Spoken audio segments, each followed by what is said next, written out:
Good morning, students. So, today we will start with the unit 4 of the class 12, that is chemical kinetics.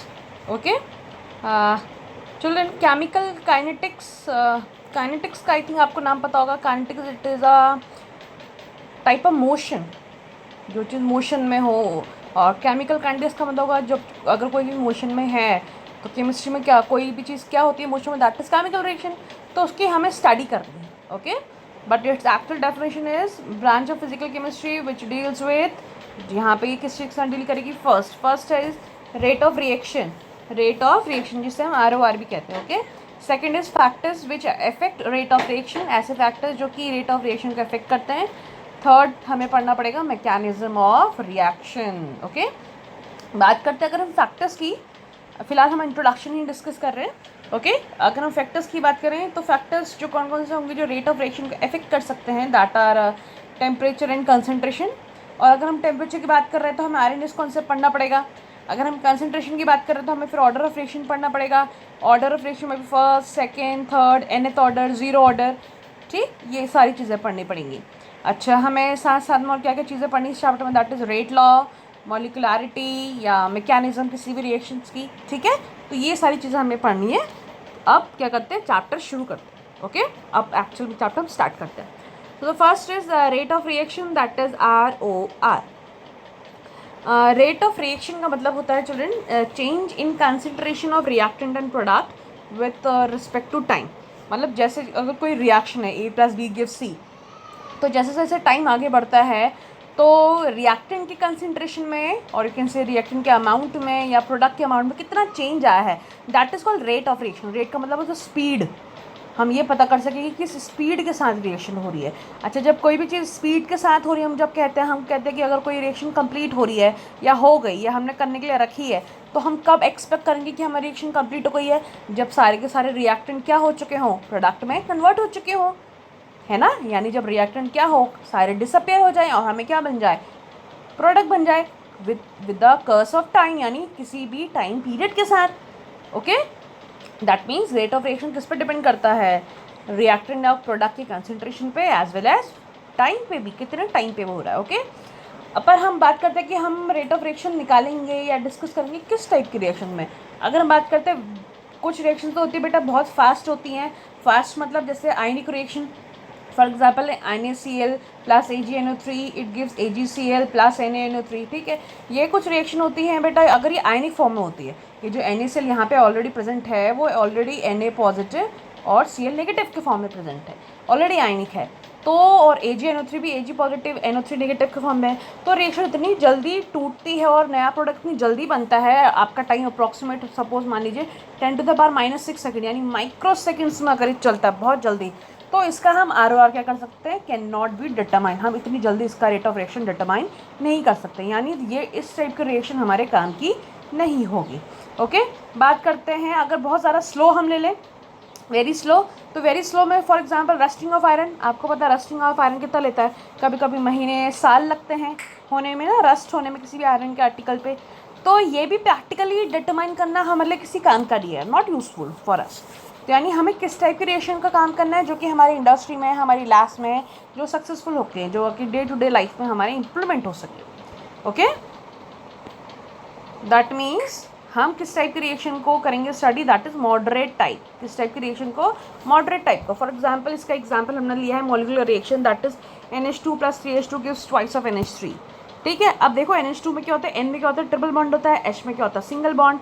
यहाँ NH3 इस तरीके से बनता है, ये रफ है स्ट्रक्चर. ठीक, अब जब N2 का बॉन्ड ब्रेक होगा, H2 का बॉन्ड ब्रेक होगा, फिर नए बॉन्ड बनेंगे. तो इस टाइप के यानी जिनका अप्रॉक्सीमेट स्पीड या रेट मॉडरेट होता है, तो उसका ROR जिसे हम रेट ऑफ रिएक्शन भी कहते हैं, उसको हम मेजर करते हैं. ठीक है, रेट ऑफ रिएक्शन को ROR हम कंसिडर करेंगे, इसका शॉर्ट फॉर्म है. ठीक है, चलिए अब हम एग्जाम्पल के साथ इसको थोड़ा डिस्कस कर लेते हैं. जब कहीं भी हम रेट ऑफ रिएक्शन चिल्ड्रन निकालते हैं तो दो तरीके से होता है, एक होता है एवरेज, एक होता है इंस्टेंटेनियस. प्लीज़ रिमेंबर NCERT में या टेक्स्ट में कहीं भी आपको एक बोर्ड में कोई भी न्यूमेरिकल मिलेगा, प्लीज़ देख लेना क्या पूछा है, रेट ऑफ रिएक्शन एवरेज पूछा है या इंस्टेंटेनियस पूछा है, क्योंकि दोनों के ही फॉर्मूले में थोड़ा सा अंतर आने वाला है. ठीक है, अच्छा, अगर कोई रिएक्शन हमारे पास है for example 2A + 3B gives 4C. अगर इसका हम एवरेज रेट निकालेंगे तो एवरेज रेट कैसे निकलता है, अब ये देखिए, रेट का मतलब क्या है कि जैसे जैसे रिएक्शन आगे बढ़ेगी तो प्रोडक्ट गायब होते जाएगा और रिएक्टेंट गायब होते जाएंगे, डिसअपियर होते जाएंगे और प्रोडक्ट अपीयर होते जाएगा, बनते जाएगा, ठीक है। तो एवरेज ROR कैसे निकलेगा, माइनस हाफ इस रिएक्टेंट के लिए, ठीक। माइनस क्योंकि बेटा इसका कंसंट्रेशन कम होते जा रहा है और जो भी आगे से नंबर मोल है वो स्टोइकियोमेट्रिक कोएफिशिएंट जो भी है वो अपॉन में चले जाते हैं, नीचे आ जाते हैं, ठीक है। तो that will be minus half concentration of A, that is delta A upon delta T, यानी change in concentration of A upon change in concentration of T, ठीक है। चेंज का मतलब डेल्टा, इक्वल टू किसके इक्वल होगा, ये अपने दूसरे रिएक्टेंट के, that is -1/3 delta B upon delta T equals to plus, अब देखो प्रोडक्ट के साइड हमने क्या लिखा है, प्लस, ठीक है, यानी ये बन रहा है, that will be plus delta C upon delta T, ये यहाँ पे दिख नहीं रहा है पर ये delta C upon delta T होगा, ठीक है, आया समझ में। तो रिएक्टेंट के होते हैं माइनस में और प्रोडक्ट के होते हैं प्लस में, आप प्रोडक्ट का प्लस लिखो ना लिखो same thing it is, okay. अगर दूसरी रिएक्शन की बात करें 3x + y it gives 2z, इसका आप निकाल के देखो क्या आएगा, average ROR -1/3 delta x upon delta T equals to minus delta y upon delta T equals to plus half delta z upon delta T, ठीक है। अगर हम सिर्फ ROR के बजाय रेट ऑफ अपीयरेंस की बात करें तो यहाँ पे इस रिएक्शन में अपीयर कौन हो रहा है, देखो इस रिएक्शन में अपीयर कौन हो रहा है, Z हो रहा है, तो Z का क्या होगा, delta Z upon delta T, number of mole से कोई मतलब नहीं है यहाँ पे, याद रखना डेल्टा, ठीक है, और प्लस माइनस से कोई फ़र्क नहीं पड़ता। अगर हम रेट ऑफ डिसअपीयरेंस की बात करें तो डिसअपीयर, अगर हम x की बात करें तो कैसे निकालेंगे, तो delta x upon delta T, ठीक। अगर हम y के लिए निकालेंगे तो क्या होगा, ROD यानी रेट ऑफ डिसअपीयरेंस, तो ये क्या होगा y के लिए, delta y upon delta T, okay. अच्छा, बात करते हैं यूनिट बहुत ज़्यादा इंपॉर्टेंट है। यूनिट की बात करते हैं अगर रेट ऑफ रिएक्शन की ROR की, ये तो क्या होगा, कंसंट्रेशन अपॉन टाइम, ठीक है, और कंसंट्रेशन किस में होता है, मोल पर लीटर में, और टाइम किस में होगा, सेकंड में, तो उसकी यूनिट क्या बन जाएगी, मोल पर लीटर पर सेकेंड, मैं लिख भी रही हूँ देखो, मोल पर लीटर पर सेकेंड, ठीक है। चलो नेक्स्ट, अच्छा हाँ, अगर ये बाई चांस कोई भी रिएक्शन के जो रिएक्टेंट प्रोडक्ट हैं अगर वो गैसियस स्टेट में हुए तो कंसंट्रेशन किस में होगा, आपका एटमॉस्फेरिक प्रेशर में होगा, क्योंकि गैसेस प्रोडक्ट को हम किस पे नापते हैं, पार्शियल प्रेशर पे, और उसकी यूनिट क्या होती है, ATM, ओके। तो that will B ATM upon second, ठीक है। नेक्स्ट क्वेश्चन अगर हम लेते हैं 4NH3 + 5O2 gives 4NO + 6H2O। अभी अगर इस क्वेश्चन में कहा जाता है कि इसका एवरेज रेट ऑफ रिएक्शन निकालिए तो क्या होगा, ये देखिए आंसर लिखा है ना, आप अपना मैच करके देखिएगा, ठीक। नेक्स्ट कहता है अगर कि rate of appearance of NO लिखिए, अपीयरेंस क्योंकि प्रोडक्ट क्या होता है, अपीयर होता है, that will B delta NO upon delta T, ठीक। आपने एक चीज़ नोटिस करी, मैंने साइड में लाइन खींची है, दैट इज कॉल्ड मॉड, बेटा इसलिए क्योंकि जब हम रेट ऑफ अपीयरेंस या डिसअपीयरेंस में क्या होता है, प्लस माइनस नहीं लिखते हैं, तो उसको शो नहीं करने के लिए क्या करते हैं, मॉड लगा देते हैं, ठीक है। ऐसी रेट ऑफ डिसअपीयरेंस भी लिख सकते हैं, डिसअपीयरेंस में अगर उन्होंने O2 का पूछा है तो हम O2 के लिए निकाल लेंगे, अगर NH3 का पूछा है तो NH3 के लिए निकाल देंगे, ठीक। नेक्स्ट क्वेश्चन देखिए क्या है, N2 + 3H2 gives twice of NH3, ये रिएक्शन है। अब क्वेश्चन है आगे कि during the formation of ammonia, यानी जब अमोनिया बन रहा है तो 2 moles of N2 disappear in 1 minute, 2 mole N2 के 1 मिनट में डिसअपेयर हो रहे हैं। फाइन, हमें निकालना है, क्या निकालना है, ROR rate of reaction, ROD of H2 यानी rate of disappearance of H2, third हमें निकालना है rate of appearance of NH3, ठीक। और वॉल्यूम कितना दिया है वेसल का, 1 लीटर। अब इसे क्या करो, वीडियो पॉज करके खुद ट्राई करो, ठीक है। चलिए, अगर आपने ट्राई कर लिया है, now we can match the answer, ठीक। सबसे पहले हम क्या निकालेंगे, सबसे पहले हम निकाल लो N2 का कंसंट्रेशन, क्योंकि हमें वो दिया है, तो जो चीज़ दी है उसी से कुछ निकाल लो, इन्फॉर्मेशन वहीं से कलेक्ट हो जाएगी। तो डेल्टा N2 अपॉन डेल्टा की T होगा, ठीक है। तो ये कितना होगा इसका, -2 mole upon 1 litre upon 1 minute, that is mole पर लीटर पर सेकेंड होता है ना, कंसंट्रेशन अपॉन टाइम, ठीक है। कंसंट्रेशन क्या होता है, मोल पर लीटर, तो 2 mole upon 1 litre upon 1 minute, ठीक है। तो ये क्या हो जाएगा, 1 मिनट ऊपर चल जाएगा लीटर के पास, सिंपल सा मैथ्स है। तो दैट मीन्स -2/60, -2/60 कितना होगा, -1/30 यूनिट क्या आएगी, मोल पर लीटर पर सेकेंड, ठीक। ये तो ये हुआ। अच्छा, अभी रेट ऑफ रिएक्शन निकाल लेते हैं। रेट ऑफ रिएक्शन क्या होगा बेटा, रेट ऑफ रिएक्शन होगा आपकी पूरी रिएक्शन का रेट। अब आप देखिए आपने करा होगा, अच्छा ये अगर कोई कंसंट्रेशन नहीं है यानी 1, तो यानी ये क्या होगा, 1/1 sorry 1/1 delta into upon delta T equal to -1/3 delta H2 upon delta T equals to plus half delta NH2 upon delta T. ठीक है, जब कभी भी रेट ऑफ रिएक्शन निकालने के लिए कहा जाए ROR, तब प्लस माइनस लिखेंगे। अगर खाली रेट ऑफ अपीयरेंस या डिसअपीयरेंस का है तो वहाँ पे आप मॉड लगाइए और प्लस माइनस नहीं रखिए। ठीक है, डजंट मैटर।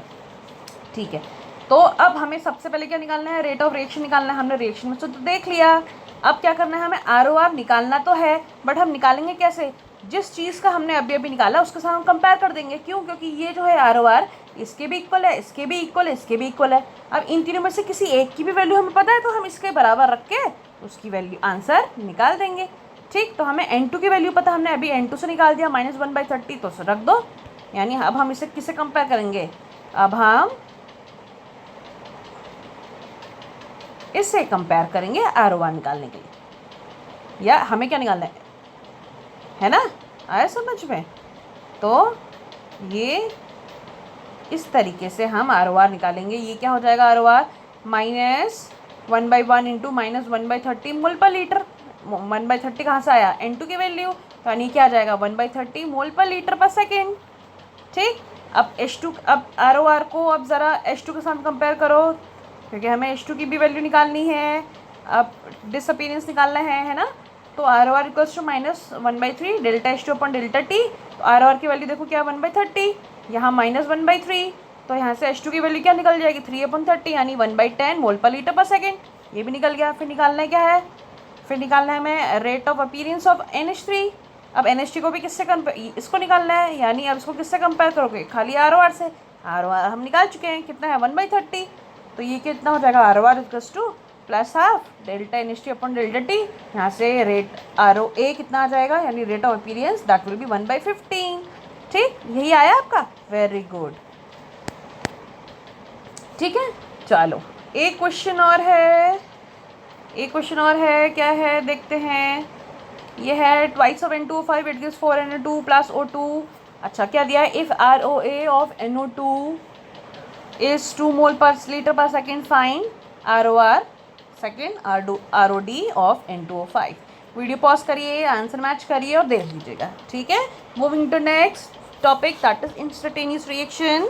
अच्छा, इंस्टेंटेनियस का मतलब होता है जिसमें टाइम जो चेंज होता है बहुत छोटा होता है, वेरी स्मॉल, यानी it will tend to whether it is zero, और फिर इस डेल्टा टी को यानी जो चेंज इन टाइम को हम किससे शो करते हैं, DT से, DT। ठीक है, अभी तो हम कैसे कर रहे थे, डेल्टा टी, क्योंकि टाइम चेंज थोड़ा बड़ा था, है ना। ठीक है, तो आगे बढ़ते हैं। देखो फॉर एग्जाम्पल कोई रिएक्शन है 2A + 3B it gives 4C। तो अगर इंस्टेंटेनियस निकालना है, अभी एवरेज रेट नहीं, इंस्टेंटेनियस निकालना है तो क्या करना है, सिर्फ डेल्टा की जगह क्या रखना है, D रखना है, बाकी सारा सेम वही है। देखो -हाफ D/dt। ए को हमने लार्ज ब्रैकेट में क्यों लिखा, बताओ जल्दी, क्योंकि ये क्या है, कंसंट्रेशन है, कंसंट्रेशन को हमेशा लार्ज ब्रैकेट में रखते हैं। ओके, फिर इक्वल टू -1/3, माइनस क्यों आया, अगेन क्या है, डिसअपेयर हो रहा है ना, रिएक्टेंट है, -1/3 dB/dt इक्वल्स टू प्लस भी क्यों आया, देखो ये क्योंकि प्रोडक्ट है, अपीयर होगा, बनेगा, प्लस 1/4 dC/dt। ठीक है, चलिए अब ग्राफिकल रिप्रेजेंटेशन से समझ लेते हैं। रिएक्टेंट, और अगर हम टाइम की बात करें तो टाइम के साथ रिएक्टेंट क्या होंगे आपके, कम होते जाएंगे, तो इसका ग्राफ क्या होगा, नीचे को आते जाएगा। प्रोडक्ट की बात करें, प्रोडक्ट टाइम के साथ क्या होगा, बढ़ते जाएंगे। ठीक, अगर हम कंसंट्रेशन की बात करते हैं तो वही बात करते हैं, ये तो रिएक्टेंट प्रोडक्ट था, अब इस रिएक्शन में हम ए की बात करेंगे तो ए का भी वही ग्राफ होगा जो इसका होगा आर का। ठीक है, अच्छा अगर सी की बात करें तो सी का भी वही ग्राफ होगा जो पी का होगा, ये रहा। ठीक है, अच्छा अब बात करते हैं स्लोप कैसे निकालते, ग्राफ में स्लोप निकालते ना। देखो क्या होता है, अगर हम स्लोप, अगर ए का निकालने के लिए कहा जाए तो आप पहले ए का ग्राफ निकालिए, डेल्टा ए वर्सेस टी का, तो क्या होगा, नीचे को आएगा इस तरीके से, फिर इससे मिलाते हुए एक लाइन खींच दीजिए जो उसको बिल्कुल टच करती हो। देखो मैं दोबारा बता दूँ, देखो अगर हमें कहा जाए कि स्लोप निकालो, ये ए का, ये टी, तो ये तो ग्राफ है, तो क्या करना है हमें, इसके मिलाते हुए हमने क्या करना है, लाइन खींचनी है, फिर ये क्या एंगल हो जाएगा, थीटा, बाहर को जो पॉजिटिव साइड है थीटा। ठीक है, अब तो स्लोप क्या होता है फॉर्मूला देखो, स्लोप होता है tan थीटा, तो tan थीटा इक्वल्स टू क्या होता है वो D/dt। ठीक है, स्लोप क्या हो जाएगा, D/dt। अच्छा ऐसे अगर हम सी के लिए निकालेंगे, देखो ये उल्टा आएगा फिर, क्योंकि प्रोडक्ट क्या होते हैं, बढ़ते जाता है तो ये नीचे को आएगा, तो ये नीचे कहीं बनेगा, देखो दिख रहा है यहाँ, ये नीचे छोटा सा थीटा आएगा, तो इसका स्लोप क्या होगा, dc/dt। ठीक है, तो ये ध्यान रखना है। अच्छा, एक क्वेश्चन देख लेते हैं हम, very important. N2 + 3H2 it gives twice of NH3, और ये ग्राफ दिया है। ग्राफ क्या दिया है, देखो ग्राफ दिया है H2 versus time, H2 versus time. H2 का यूनिट दिया मोल पर लीटर, टाइम का दिया है सेकेंड। ग्राफ में दिया है क्या, देखो नीचे को आ रहा है ना, नीचे को आ रहा है, यानी ये क्या होगा, ये रिएक्टेंट होगा जो कि टाइम के साथ कम हो रहा है। और दो वैल्यूज़ दिए, देखो 10 और 6 और 2 और 4, 10 के साथ 2, 6 के साथ 4, दिखा है ना, ध्यान से उतार लेने से। और निकालना क्या है, निकालना है हमें फाइंड ROR और ROD ऑफ N2। ROR यानी रेट ऑफ रिएक्शन और ROD मतलब rate of disappearance of N2। अब ROR कैसे निकालेंगे, देखो रेट ऑफ रिएक्शन पहले लिखो, क्या होगा -1/1, क्योंकि कोई मोल नहीं है यानी 1/1, dN2/dt -1/3 dH2/dt equals to 1/2, plus भी लिख सकते हैं, it is up to you, 1/2 dH3/dt। ठीक। अच्छा, अब हमें क्या निकालना है, हमें निकालना है ROD ऑफ N2। पर हमें H2 की वैल्यू दी है, आप क्या करिए, क्योंकि सारे इक्वल होते हैं आपस में, H2 से हम निकाल लीजिए पहले स्लोप से। अच्छा, dH2 क्या होता है, स्लोप इक्वल्स टू 10 थीटा। अभी ठीक है, तो ठीक 10 थीटा क्या होगा, यानी चेंज, कितना चेंज आया, that is y2 - y1। Axis के बात करते हैं ना, एक्सिस के अकॉर्डिंग लेते हैं, तो y2 - y1 upon x2 - x1, यानी एक्सिस वाइज। तो y2 क्या है 6, y1 क्या है 10, क्योंकि पहले कंसंट्रेशन कितना था, क्योंकि ये क्या होगा, कंसंट्रेशन अपॉन टाइम होगा ना बेटा। ये जो y/x के लिया है, ये एक्चुअली क्या है, ये है कंसंट्रेशन अपॉन टाइम के रिस्पेक्ट में। ठीक, आए समझ में। तो टाइम पहले कितना था, पहले था 10, बाद में कितना है 6, तो y2 बाद में वाला क्या होगा 6 - 10। ऐसे x2 टाइम बाद में कितना है 4, यानी 4 - 2, आंसर कितना आया -2। ये क्या आया -2 मोल पर लीटर पर सेकेंड। पर हमें dH2 नहीं निकालना, हमें क्या निकालना है N2 के लिए।